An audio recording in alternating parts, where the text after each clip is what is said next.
sebuah cerita tentang noni berlandai yang jatuh cinta ame pemuda yang kerjanya berlari aja.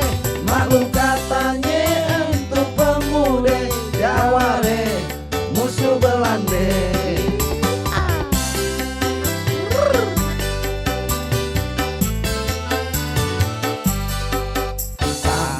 Itu namanya jagoan sejakarta, jimatnya banyak, goloknya dua, oke pas-pasan mujur nasibnya, kagak bertinggi itu gayanya, sami di Jaware kita.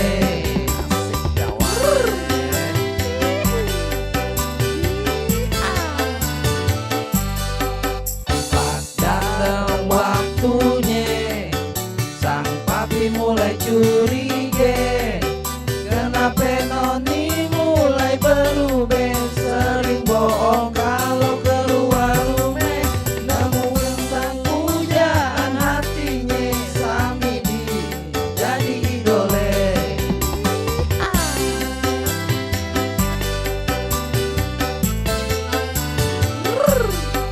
Sami mulai dicari ame papi noni, teror disebar ame company, bikin takut orang-orang pribumi, bedil di kokang pisau belati, ajalnya datang.